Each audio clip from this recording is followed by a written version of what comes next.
अस्सलामु अलैकुम वरहमतुल्लाह। चनाचे रमज़ान की आमद है। रमज़ान मुसलमानों के लिए एक ख़ास महीना होता है।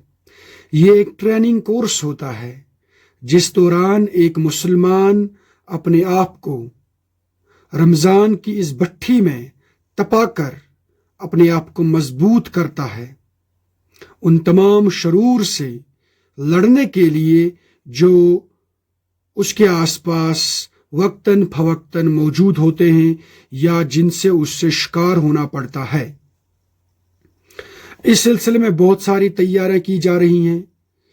एक अहम तैयारी जिसकी तरफ मैं आपकी तवज्जो चाहूँगा वो ये है कि इस रमज़ान हम ये अहद कर ले कि कम से कम अगर हमें कुछ नसीब ना हो तो कम से कम ये नसीब ज़रूर हो कि हम नमाज की तरफ माइल हो जाए।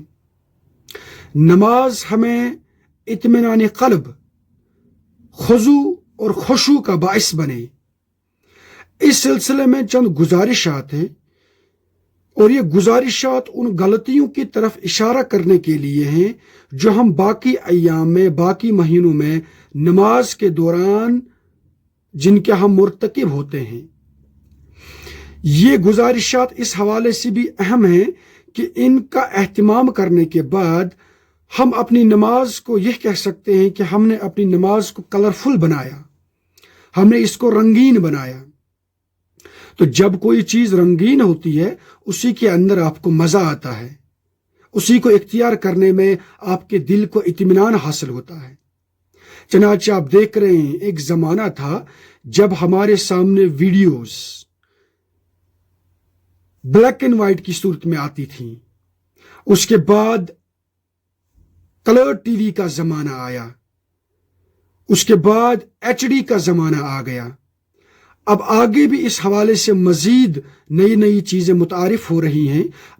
गरज सिर्फ यही है कि इंसान जो लुत्फ़ हासिल करना चाहता है उसमें कोई तशनगी उससे ना रहे। इसी हवाले से नमाज भी एक अहम चीज़ है। नमाज के अंदर जो लताफत है, जो मज़ा है, उससे हमें भी महरूम नहीं होना चाहिए, उससे हमें ज़्यादा से ज़्यादा इख्तियार करना चाहिए। मैंने जो समझा है कश्मीर कॉन्टेक्स्ट में हम अमूमी तौर पर जो गलतियां नमाज के अंदर करते हैं वो कुछ पर्टेन करते हैं इमाम साहब के साथ और कुछ पर्टेन करते हैं मुक्तदियों के साथ। इनकी तरफ मैं आपकी तवज्जो चाहूँगा। हमारे जो इमाम साहिबान हैं ये अमूमी तौर पर जो मुझे लगता है गलती करते हैं नमाज के दौरान वो ये है कि इन्होंने 4-5 सूरतों को ही पेट बनाया है और इन्हीं पर ये कनात किए बैठे हुए हैं। चनाचे आपको मालूम है कि नमाजी ईदैन, नमाजी जुमे और 5 वक्त नमाजों में 3 वक्त नमाजें हमारी जहरी होती हैं, यानी इनके अंदर इमाम साहब को किरत का एहतिमाम करना पड़ता है। लेकिन इल्ला माशा अल्लाह मैंने अपनी ज़िंदगी में अक्सरियत उन इमाम साहिबान की देखी है जो बस यही 4-5 सूरतों पर ही कनात किए बैठे हैं और इन्हीं का विरद करते हैं। ऐसा लगता है कि जैसे कुरान पाक के अंदर इन 4-5 सूरतों के अलावा और कोई सूरत मौजूद है ही नहीं। तो मेरी इनसे गुजारिश है, बराए करम आप एक काम करें, आप बाकी सूरतों का भी एहतिमाम करें। आपको याद होती हैं बाकी सूरतें, तो क्या वजह है आप उन सूरतों का भी एहतिमाम नहीं करते हैं? और उसके बाद जब आप सूरतें पढ़ते हैं तो बड़े अच्छे से पढ़िए, किरत अच्छे से करिए, जोर से करिए। अमूमी तौर पर जब हमारे इमाम साहिबान, ये जिन इमाम साहिबान की बात मैं कर रहा हूं, ये जब नमाज के लिए आगे आते हैं और तकबीर तहरीमा कहते हैं तो ऐसा लगता है कि जैसे इन पर कोई बोझ सा होता है। ऐसे लगता है कि जैसे इनके ऊपर बहुत सारी सुस्ती और कमजोरी आ पड़ी है।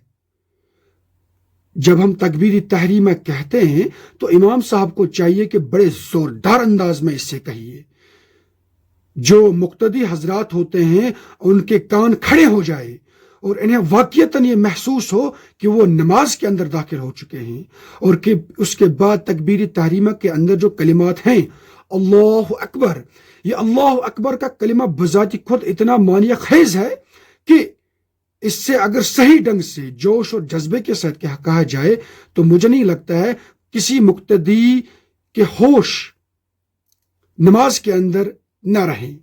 تو یہ ایک گزارش ہے میری امام صاحبان سے۔ اس کے بعد دوسری گزارش جو ہے وہ ہے میری مقتدی حضرات سے۔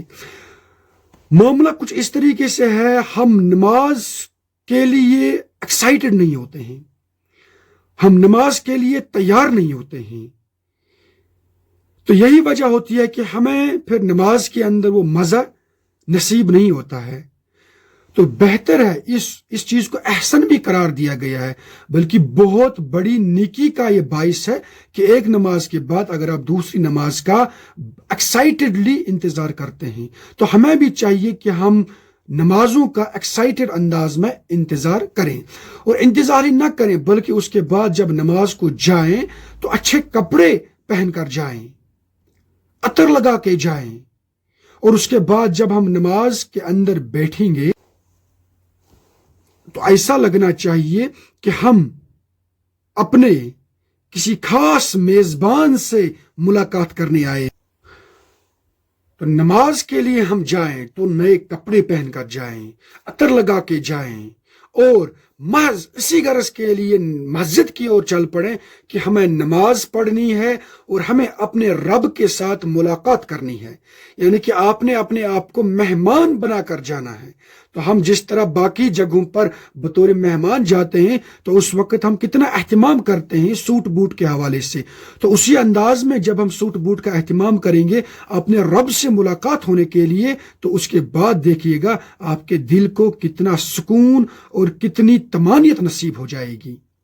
اور نماز بڑے آرام سے پڑھیں، اور آرام سے نماز مکمل کرنے کے بعد کچھ دیر کے لیے وہیں پر بیٹھے رہیں، 2 منٹ 3 منٹ 4 منٹ کم سے کم، کچھ درود کچھ اذکار اپنے طور پر ان کا اہتمام کریں، پکار آ گئے۔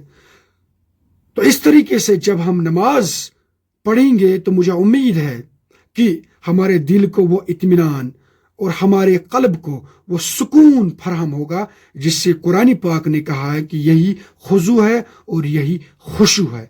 السلام علیکم ورحمۃ اللہ۔